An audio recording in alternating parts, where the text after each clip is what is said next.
Welcome to The Modern Engineer, hosted by Syed Ishad. This show goes beyond surface level career advice, exploring how senior engineers and technical leaders build leverage, navigate complexity, and position themselves for long term success.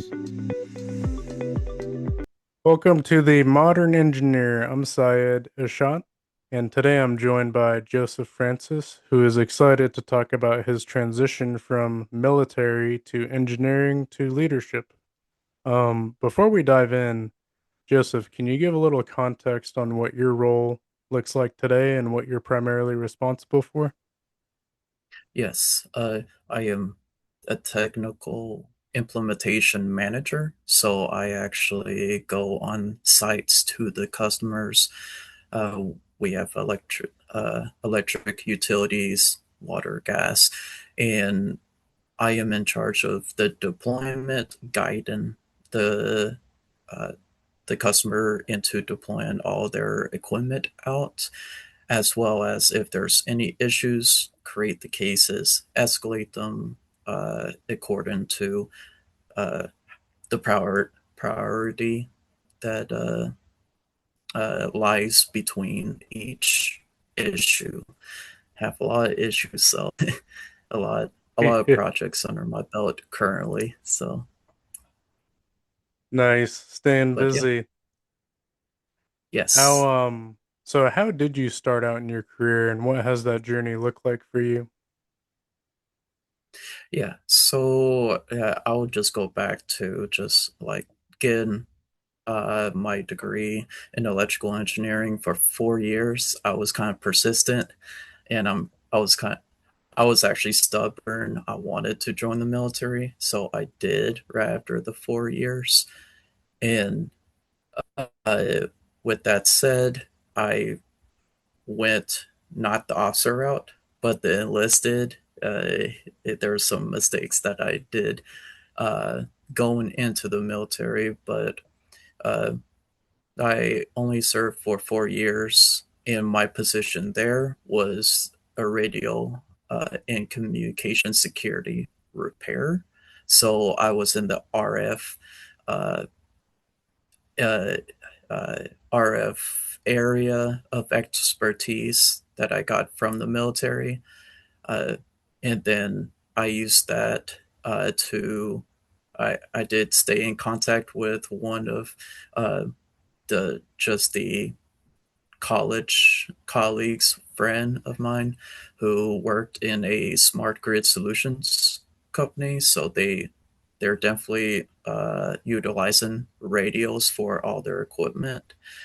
So it was an easy move forward once one of those technical implementation engineer positions was opening up to get a spot at the current company I work for. And then in that position, I learned how to troubleshoot, just work on escalating my tasks to a higher level.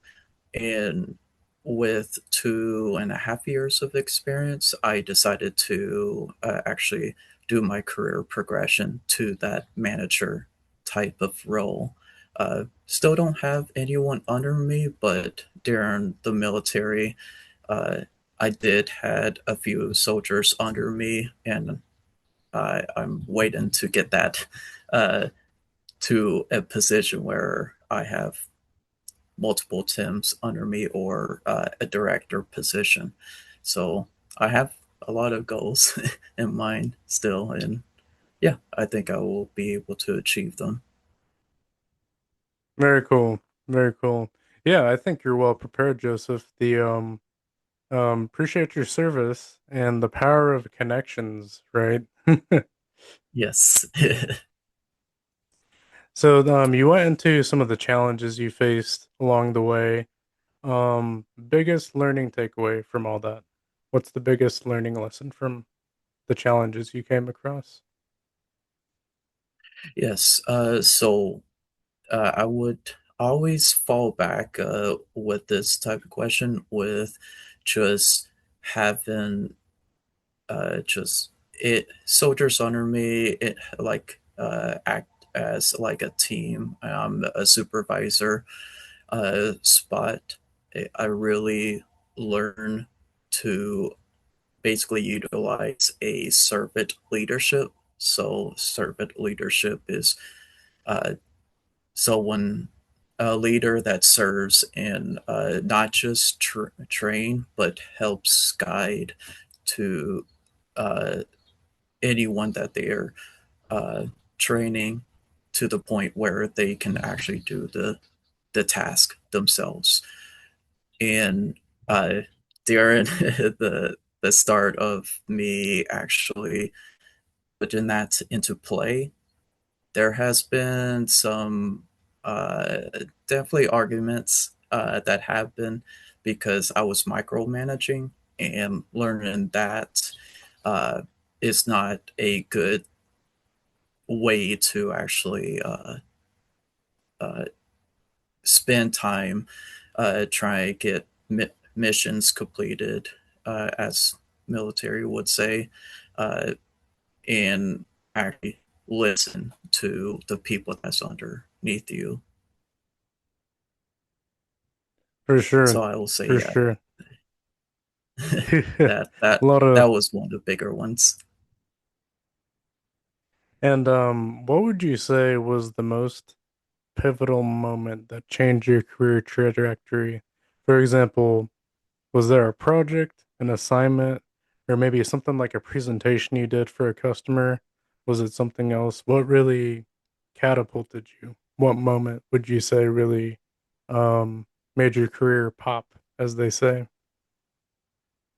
I would say just being an expert, yeah, of course, you won't be able to be an expert on all areas. As an engineer, I focused on network gateway troubleshooting as well as just upgrading a user interface that we call Command Center. And with several of the utilities I worked with as a Thai, they had no problem with me. In fact, there was one of the bigger utilities I worked with that really liked when I jump on the call, and I I'm a talkative person, as you probably see from this podcast. So yeah, I love working with my customers, yeah, to get the job done. Nice. What what changed after this pivot that you didn't expect? Like what do you have more of? What do you have less of? For example, after this pivot, Yes. you got a promotion, maybe you got some more income, you got some more benefits, a lot more recognition, maybe an award. What changed after that pivot? Yes. A little more backstory. I it really involves my wife. She actually uh, get was getting her PhD program, and there was a lot of her just being going to a different state. So the headquarters of my company is in Alpharetta, Georgia, but she was gonna get she got the fellowship in uh, close to Knoxville, Tennessee, so a different state. And at that point, I was like, as a Thai, you have to come into office at least 3 times a week. Uh, the is hybrid at that point, but for the ability of just not being able to be with my wife and paying double the rent just to stay in office, I was like, I need to make a move. I'm gonna go for the Tim role.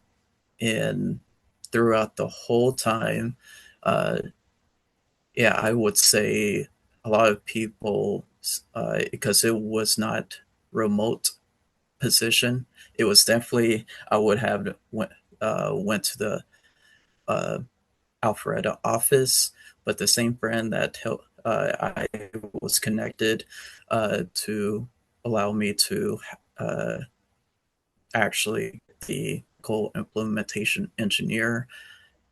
He, I would say, he was strong against me, even including that I would be moving to Tennessee, Knoxville. But for me, I don't like that. I like to be honest, and I so after they went through the interview questions, I and they asked me what kind of questions I do have. I just told them straight up, hey, just I want to let you guys know, was just playing it where uh, my wife literally actually got the position the day before, luckily. So it's like she Yeah. already got accepted. There's no ands and buts. I would most likely be moving to Knoxville, and immediately one of the Tim for technical implementation manager lead say, "Oh, there's an airport in Knoxville." So it was like they're already on board, and they love that I just was straightforward with them. And that's how I actually was number one pick to go through with some of the cases that I've had as a tie that helped me shape that. That's awesome. That's awesome. You get to be Tim, you got to have more flexibility, and you were the number one pick. That's awesome. Yeah. So, and this question might cater to more of the audience who are military personnel transitioning to engineering. How does someone listening achieve your level of success? Like more specifically, was this organic? Was it more strategic for you? You transitioned from college, military, engineering manager. What does it take for someone to get to where you are? I would say for the military, they should know of a program called Self Tap. Uh, Self-taught. Aim to try get your commander of the unit, so your captain, to sign off to do this program. You can do the program up to 6 months before you exit out of the military. I did that, and I chose to do it with a uh, technology, more of like software developer, and I was being trained with that company.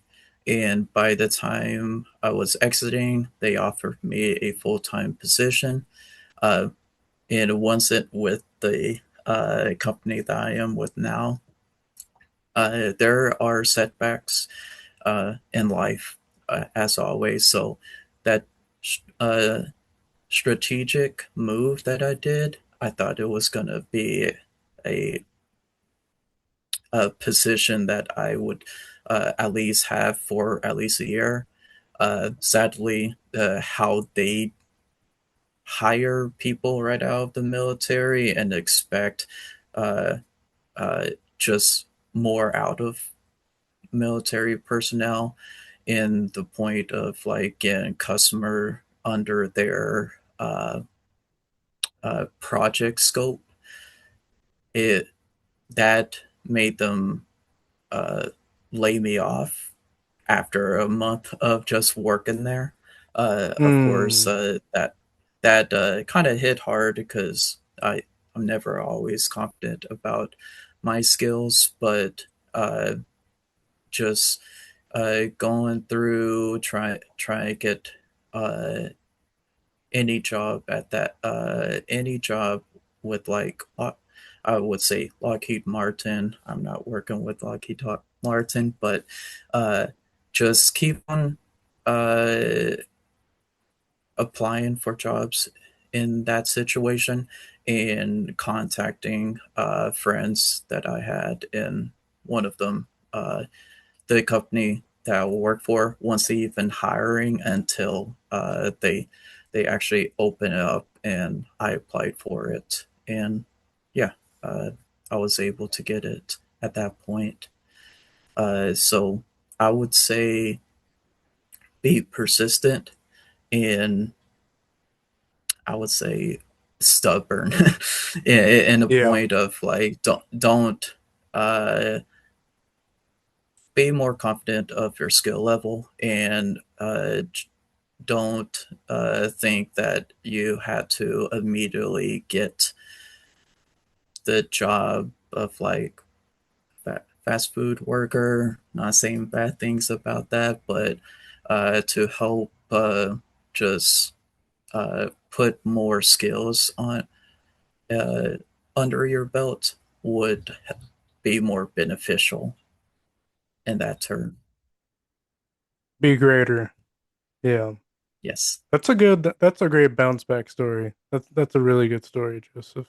And I really do think it's gonna reach out to the audience that are in that transition. Um so it sounds like, things are going well for you professionally, and once people reach a certain level of success, they start thinking more about like the future, things like flexibility, which you may have already, optionality, or even possibly passive income to complement what they're already doing.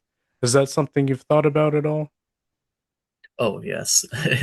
I'm really fully into just investments as of right now, because I, I believe that's a really solid passive income once it comes down to it. I don't like to do the day trading.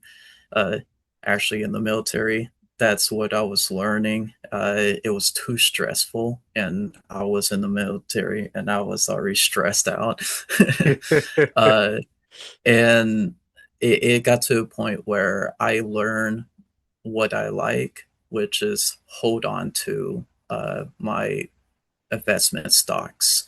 And I would say stocks as in ETFs really helps for that long term goal. And yeah, in the past few years, definitely contribute to your 401k, especially if your employer has a 401k match, because that's just free money, I would say. And as well as just uh, utilize some of the other accounts out there, like a HSA that does a triple tax advantage. I feel like I'm already being like a financial person, but uh, I really thought about like getting more education in that realm. Uh, I would I would say because of my military, 4 years honorably discharged, I do get a GI Bill. I haven't used it, but I still have that option if I wanted to actually go for it. I and I leave my job. I wouldn't want to do that because it's free money for the 401k. I would probably add on to that schooling just to get extra money and get that life retirement goal that I want to achieve. And uh, just another passive income opportunity that I do have. And this is for, again, the military uh, audience, the VA home loan.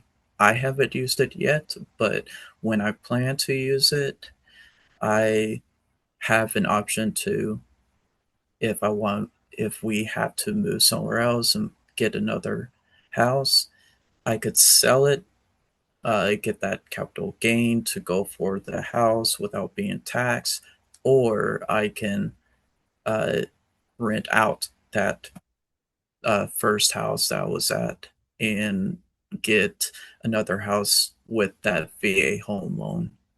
Uh, the more money you make, the bigger that they will put that loan amount. And if you have a high loan amount under your belt, let's say 750, and you find a $300,000 house, you still have that 450 left to be able to actually get another house in the future. So a That's lot of nifty. a lot of thinking.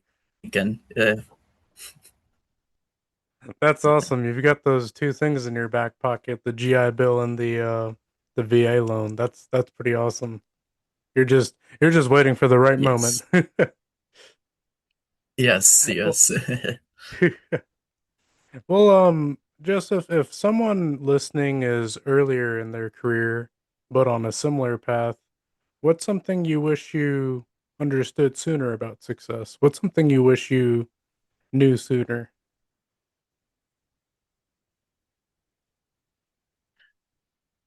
Man, I would say It can be a lot of things, right? uh, It's like where do I even start?